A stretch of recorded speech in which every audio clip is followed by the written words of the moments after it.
Όχι. Τώρα ακούγομαι. Λοιπόν, επειδή το track δεν θα με εγκαταλείψει ποτέ, θα μου επιτρέψετε να τα διαβάσω, γιατί σίγουρα θα κάνω κάποιο σαρδά, και να βάλω και τα γυαλιά της μοιοπίας, όχι της πρεσβειοπίας. Λοιπόν, καλησπέρα σε όλους. Σας ευχαριστούμε για την παρουσία σας σήμερα στην προσπάθειά μας αυτή για την καλύτερη ενημέρωση του κόσμου όσον αφορά το θέμα που θα σας απασχολεί τους τελευταίους μήνες, τη λύσα. Τα ζώα, μέσα σε όλα τα προβλήματα που έχουν να αντιμετωπίσουν, σε μια χώρα που η φιλοζωική κουλτούρα είναι ανύπαρκτη, το τελευταίο διάστημα έχουν να αντιμετωπίσουν και την απειλή της λύσας, δίνοντας την ευκαιρία σε αυτούς που ζητούσαν την πλήρη εξόντωσή τους να το πράξουν με όποιο τρόπο. Απαιτείται λοιπόν η σύμπραξη και η συνεργασία με τους ειδήμονες επί του θέματος, ώστε να κατανοήσουμε επιστημονικά και σοβαρά την πραγματικότητα για τη λύσα. Εμείς τι θα κάνουμε? Θα παραμείνουμε αμέτωχοι παρακολουθώντας τα καθημερινά εγκλήματα εις βάρος των ζώων, ή θα αντιδράσουμε αναλαμβάνοντας ουσιαστικά την προστασία τους, μιας και αυτά είναι παντελώς αδύναμα να το κάνουν? Ας επιλέξουμε λοιπόν να αντιδράσουμε και να αναλάβουμε την προστασία τους. Γιατί θεωρούμε ότι έφτασε το πλήρωμα του χρόνου να ξεκινήσει μια αμοιβαία και επωφελής για όλους μας και προπάντων για τα ζώα γνώση από τους επιστήμονες προς τους πολίτες. Πράγμα που ευετεί εξάλλου και η ευρωπαϊκή τροχιά της Ελλάδος. Δεν μπορούμε να αρνηθούμε πως η φιλοζωική κουλτούρα τα τελευταία χρόνια, χάρη των προσπαθειών των φιλοζωικών οργανώσεων της χώρας, κυρίως της Πανελλαδικής Φιλοζωικής και Περιπαντολογικής Ομοσπονδίας, στην οποία ανήκουμε ως φιλοζωική οργάνωση, έχει κάνει αρκετά βήματα προόδου. Αλλά δεν μπορούμε και να εθελοτυφλούμε για την εκτεταμένη άγνοια, τις κακοποιήσεις και τις παραμελήσεις που εισπράττουν πολύ συχνά τόσο τα ζώα συντροφιάς, τα ζώα φάρμας, όσο και τα άγρια ζώα. Ας δώσουμε λοιπόν το λόγο στους ειδικούς και ας ακούσουμε τι έχει να μας πει ο κύριος Σπυρίδων Κρήτας, αναπληρωτής καθηγητής μικροβιολογίας και λιμωδών νοσημάτων στην κτηνιατρική σχολή του Άπη Θήτα, με το πολύ σημαντικό θέμα πόσο κινδυνεύει σήμερα ο άνθρωπος από τα δέσποτα ζώα, η λύσα και άλλα νοσήματα. Ο κύριος Χάρης Βερβερίδης, επίκουρος καθηγητής στην κτηνιατρική σχολή του Άπη Θήτα, με το επίσης πολύ σημαντικό θέμα η στήρωση στον σκύλο και τη γάτα, απαντεί σε πολύ συχνά ερωτήματα που μας απασχολούν όσον αφορά τη στήρωση. Και ο κύριος Γιώργος Καζάκος, επίκουρος καθηγητής και θέμα ομιλίας ενέργειας κατά την αρχική αντιμετώπιση επιγόντων περιστατικών. Τρία πολύ σημαντικά θέματα που είναι αλληλένδετα μεταξύ τους, αφού και τα τρία αποσκοπούν στην προστασία της ζωής και της ευζοίας των ζώων. Πριν να μιλήσουμε οι τρεις ομιλητές, θα ήθελα να παρατηρήσει εδώ και ο αντιδήμαρχός μας από την Αντιδημαρχία Ποιότητας Ζωής. Υποχρεώνουν να είναι εκτός Θεσσαλονίκης. Θα μας πει όμως το χαιρετισμό του ο κύριος Μάξιμος Πετρακάκης, που είναι ο εκπρόσωπος του Αντιδημάρχου. Κύριε Πετρακάκη.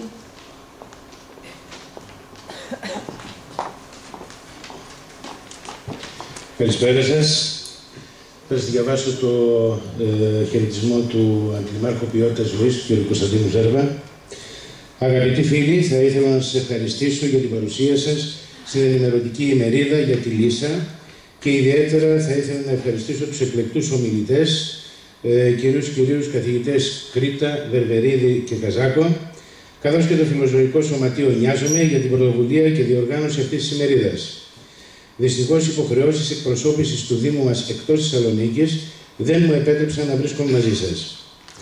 Η λύσα παραμένει ακόμη και σήμερα μια απειλή για την ανθρωπότητα, όπως αποδείχθηκε πρόσφατα, καθώς καταγράφονται περισσότεροι από 45.000 θάνατοι ετησίως σε παγκόσμιο επίπεδο και πραγματοποιούνται εκατομμύρια προληπτικές αντιλυσικές θεραπείες σε πολλές χώρες του κόσμου.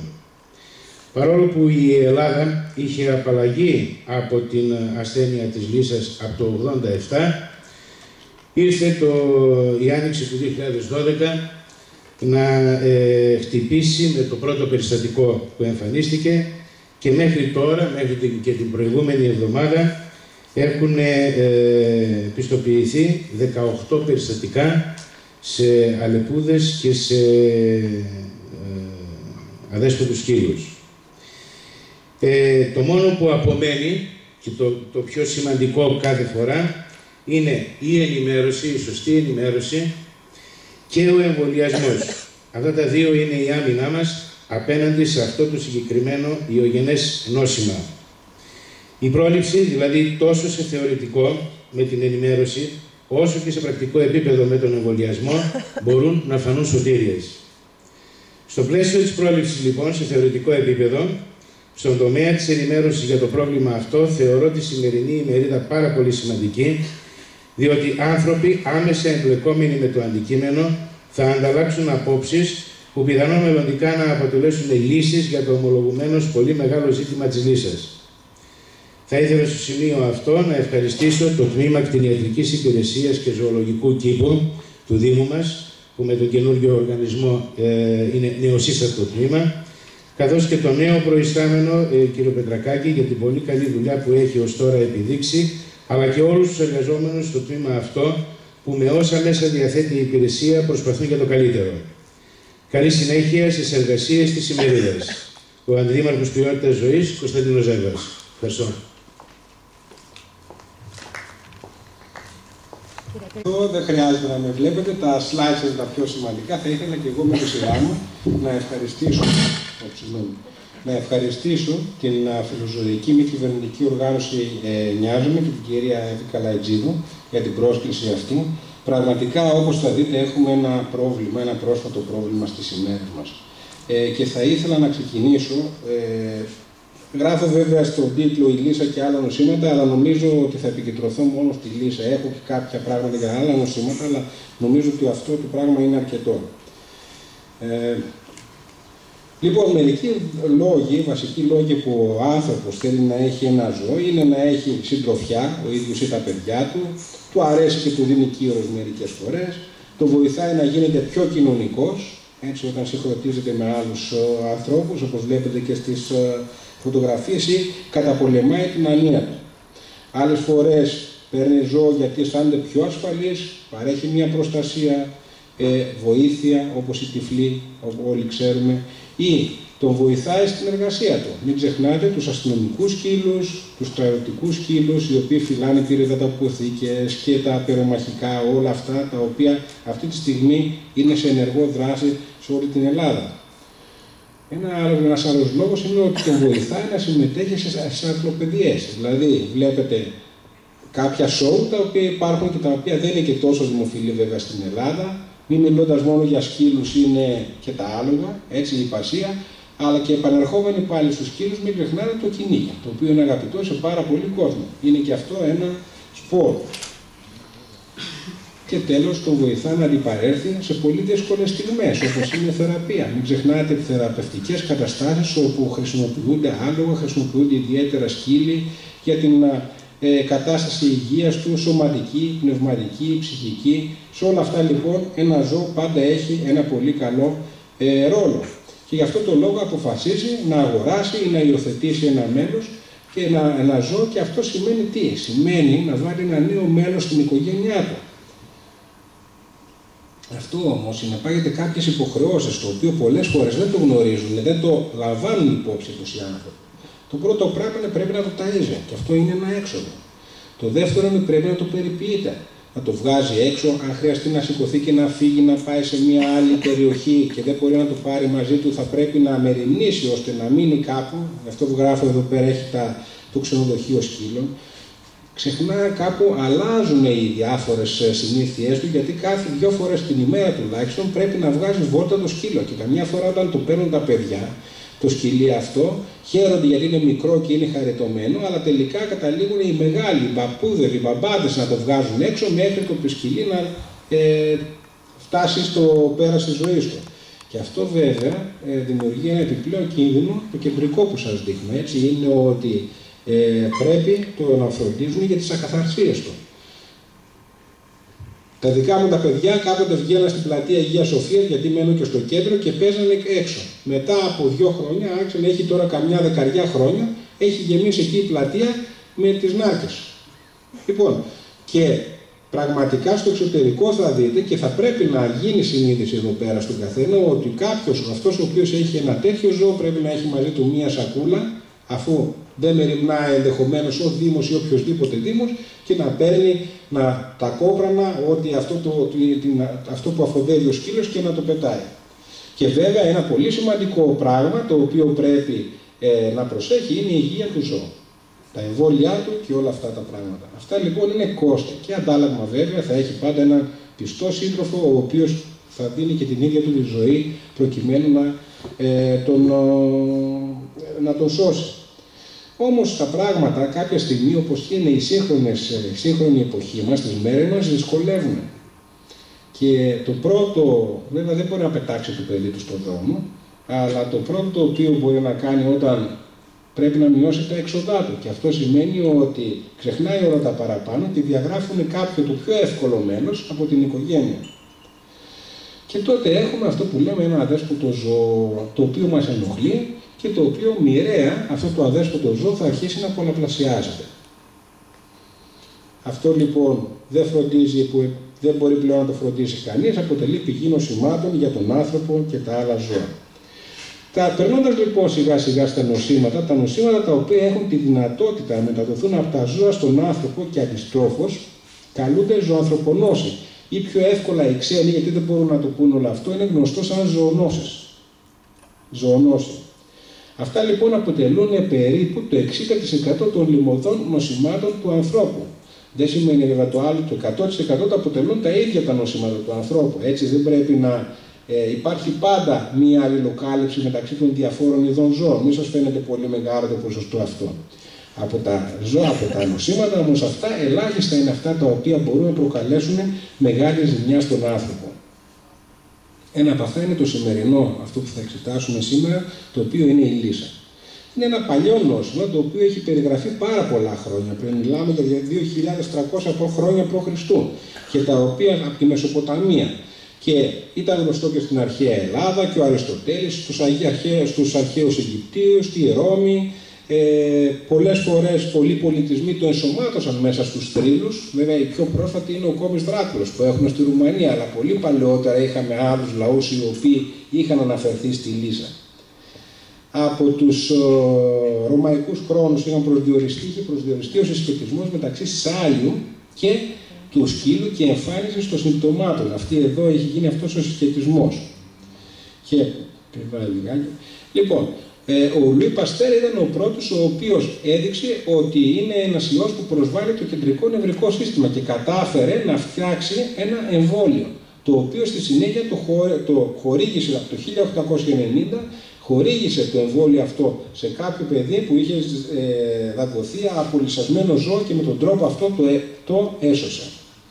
Για να δούμε όμως η λύσα είναι κάτι το οποίο μας τρομάζει σήμερα βέβαια, θα δούμε και αμέσως μετά γιατί, αλλά είναι ένα νόσημα το οποίο είναι παγκόσμιο, έχει παγκόσμια εξάπλωση. Δείτε λοιπόν σε αυτό το χάρτη, όπου βλέπετε σκούρο πράσινο, είναι όλες οι περιοχές του κόσμου που έχουν λύσα.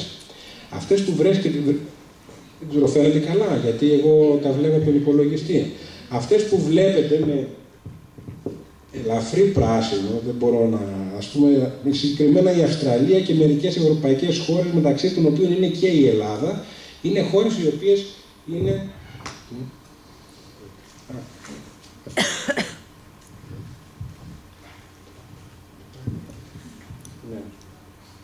Ελλάδα, Ιταλία, αυτές εδώ οι σκανδιναβικές, η Αγγλία, είναι χώρες οι οποίες δεν έχουν λύσα.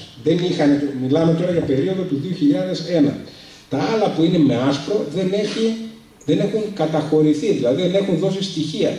Αλλά μου είναι πολύ δύσκολο να πιστέψω, ας πούμε, ότι οι αφρικανικές χώρες που βλέπετε με άσπρο, ότι δεν έχουν λύσα. Οι περισσότερες από αυτές έχουν, αν όχι όλες.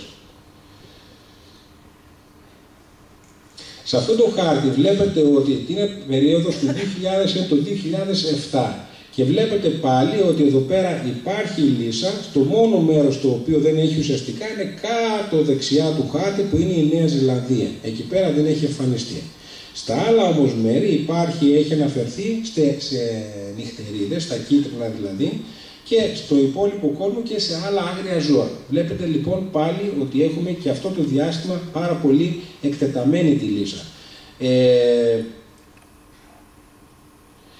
Οι περιπτώσεις της λύσας οι οποίες έχουν εμφανιστεί, βλέπετε ότι έχουμε γενικότερα μία ανωδική πορεία όπως φαίνεται στο γράφημα αυτό. Τα περισσότερα όμως τα περιστατικά της λύσας αφορούν τα άγρια ζώα. Η κάτω γραμμή που βλέπετε, η πράσινη, είναι αυτή η οποία αφορά τα οικόσιτα ζώα. Και εδώ πέρα σε αυτό το χάρτη βλέπετε πάλι τους κινδύνους, ποιες είναι οι επικίνδυνες περιοχές για να κολλήσει ο άνθρωπος λύσα. Βλέπετε ότι στην Ευρώπη ή στη Βόρεια Αμερική, παρότι που υπάρχει στα δάση, δεν είναι τόσο εύκολο να κολλήσει, γιατί και εμβολιάζονται τα ζώα. Ενώ τα ζώα των αστικών περιοχών, το ίδιο και στην Ελλάδα. Βλέπετε όμως κάπου στα σύνορά μας ότι έχουμε, και θα επικεντρώσω πάνω σε αυτό λίγο μετά, έχουμε το πρόβλημα. Αυτός εδώ ο χάρτης, βλέπετε, μας δείχνει τα ζώα τα οποία εξυπηρετούν ως φορείς του ιού. Συγκεκριμένα στην Ευρώπη, το είδος αυτό το οποίο εξυπηρετεί το άγριο ζώο είναι η κόκκινη αλεπού. Με αυτό το άγριο ζώο συνήθως συντηρείται η λύσα μέσα στα δάση. Από εκεί και πέρα όμως έχουμε και τους λύκους, δεν ξέρουμε ακριβώς τι γίνεται. Είναι κάποια raccoon dogs τα οποία είχαν εισάγει κάποτε οι Σοβιετικοί για τη γούνα τους από κάποιο άλλο μέρος και τα άφησαν ελεύθερα και αυτά άρχισαν να πολλαπλασιάζονται. Που και αυτά επίσης δρούν ως φορείς της λύσας στην Ευρώπη. Στα άλλα μέρη, ας πούμε στη Βόρεια Αμερική, είναι το raccoon ή είναι το κουνάβι, αυτό το βρωμοκούναβο που λέμε. Ή κάπου νοτιότερα πάμε με τις νυχτερίδες, όχι τις αιματοφάγες, αυτές που είναι για τα έντομα. Στη Νότια Αμερική έχουμε προσβολή, εκεί έχουμε πολλές αιματοφάγες νυχτερίδες. Επομένως βλέπετε ότι η λύσα, και κάτι άλλο να πω επάνω σε αυτό, συνήθως η λύσα είναι εγκληματισμένη σε κάποιους φορείς. Τα περισσότερα στελέχη της λύσας είναι εγκληματισμένα επάνω σε νυχτερίδες. Κάποιο ένα ή δύο στελέχη είναι πάνω σε αλεπούδες, ένα-δυο στελέχη είναι επίσης επάνω σε σκύλο. Και αυτό έχει σημασία για να σας το αναλύσω αμέσως μετά. Εδώ είναι η περίπτωση της Ευρώπης. Βλέπετε ότι στην Δυτική Ευρώπη, ενώ είχαμε λύσα, σε μεγαλύτερες το 2007 όμως σας δείχνω τώρα, με αυτό που κρατάει στο χέρι είναι κάποια δολώματα τα οποία ρίχνουν μέσα στα δάση και με τον τρόπο αυτό μασώντας το, είναι εμβόλια ουσιαστικά, τα οποία είναι καλυμμένα με ένα υλικό που έχει γεύση ψαριού, τα πετάνε με ελικόπτερα μέσα στα δάση και πάνε τα άγρια ζώα, γιατί δεν μπορεί να το πιάσει το άγριο ζώο, να το εμβολιάσεις, πάνε τα άγρια ζώα, το μασάνε, είναι ζωντανός ιός, όχι ο ιός ο παθογόνος, είναι συγκεκριμένα στελέχη του ιού, τα οποία δρούν ως εμβόλιο. Με αποτέλεσμα στη συνέχεια να πολλαπλασιάζονται και λειτουργούν ως εμβόλια. Και έτσι αυτά εδώ εμβολιάζουν, με τον τρόπο αυτό εμβολιάζουν και έχουν καθαρίσει. Προσέξτε όμως, αυτό το σκεφτόμαστε τώρα και στην Ελλάδα, αλλά χρειάζεται μια συστηματική οργάνωση, έτσι. Που εμένα ακούω Ελλάδα, ας πούμε, και το σκέφτομαι, αν θα μπορούσε να υπάρξει. Εν πάση περιπτώσει, βλέπετε όμως και τη γύρω περιοχή μας που έχει πολλά τέτοια περιστατικά. Η γειτονική Τουρκία έχει πολλά προβλήματα λύσας και που τα περισσότερα είναι μαζεμένα στην Κωνσταντινούπολη. Επίσης έχετε υπόψη το εξής: για να κολλήσει κάποιος λύσα, δεν είναι απαραίτητο να δαγκωθεί από ένα σκύλο μέσα στην Ελλάδα. Έτσι, μπορεί ωραία και καλά να πάει στην Ινδία, που είναι πίτα, έχει γεμίσει με λύσα, όπως και στην Τουρκία, να φάει ή να το γρατζουνίσει, να το γλύψει ένα σκύλο, θα πούμε μετά τρόπους μετάδοσης, και μετά να γυρίσει στην Ελλάδα και να εμφανίσει εκεί το νόσημα. Ερχόμαστε λοιπόν στη δικιά μας την κατάσταση, που από τον περασμένο Οκτώβριο άρχισαν να εμφανίζονται κάποια περιστατικά. Όχι πάρα πολύ μακριά από εδώ, ξεκίνησαν από το Κιλκής, είχαμε κάπου στα σύνορα με την Αλβανία, μετά είχαμε κάπου στην Κοζάνη, ξανά στο Κιλκής και ούτω καθεξής.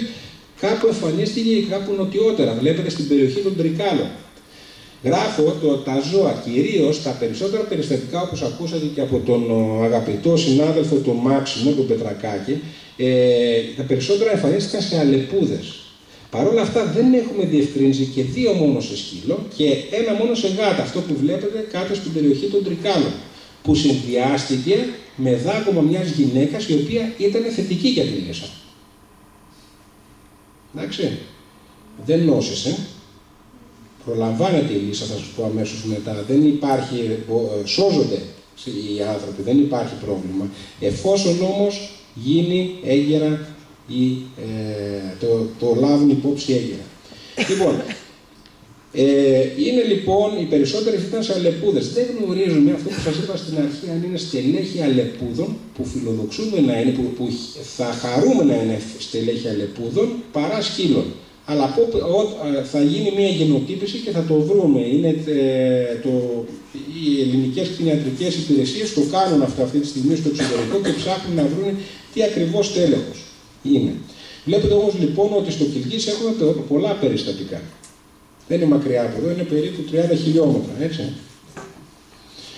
Η λύσα λοιπόν, δεν θα σας κουράσω, αυτά είναι ραπτοβιρίδα, ένας ιός δηλαδή, ένας RNA ιός, της γένους είναι λύσα βάρους, ελληνικές λέξεις και οι δύο, και μολύνει θερμόαιμους οργανισμούς, ακόμα και τους ανθρώπους. Όχι όμως πάντα με την ίδια συχνότητα ή με την ίδια ευαισθησία. Δεν έχουν όλα αυτά τα είδη την ίδια ευαισθησία. Προκαλεί εγκεφαλίτιδα στο κεντρικό νευρικό σύστημα και τελικά έχουμε αποτέλεσμα το θάνατο. Μεταδίδεται με το σάλιο.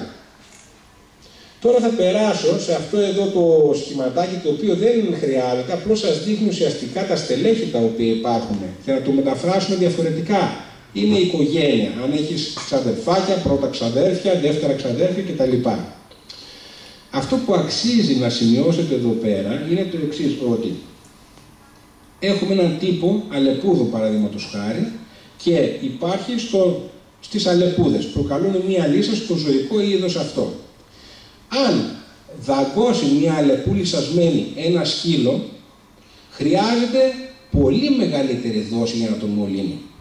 10 φορές παραπάνω υψηλότερη δόση από το να δάγκανε μία αλεπού. Γιατί ο ιός είναι εγκληματισμένος στην αλεπού. Ένα το κρατούμενο. Θα μολυνθεί αυτός ο σκύλος που θα δαγκωθεί από την αλεπού. Θα προκαλέσει, θα αρχίσει να εμφανίζει κάποια συμπτώματα και στη συνέχεια θα αρχίσει να απεκρίνει τον ιό. Αν ήταν μία αλεπού μολυσμένη, θα απέκρινε 1.000.000 ιούς. Ο σκύλος απεκρίνει πολύ λιγότερο, 10.000 ιούς. Άρα απεκρίνει πολύ λιγότερο, 2 τα κρατούμενα. Τώρα ο σκύλος αυτός δαγκώνει έναν άλλο σκύλο. Θα θέλει πολύ μεγαλύτερη δόση, αλλά είμαστε στο μετέχμιο να το μολύνει ή να μην το μολύνει.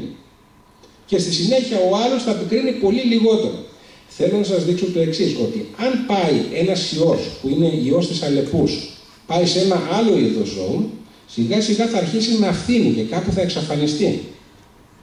Ενώ διατηρείται πολύ καλά μέσα στον ιό, μέσα στο ζωικό είδος και στο οποίο έχει εγκληματιστεί.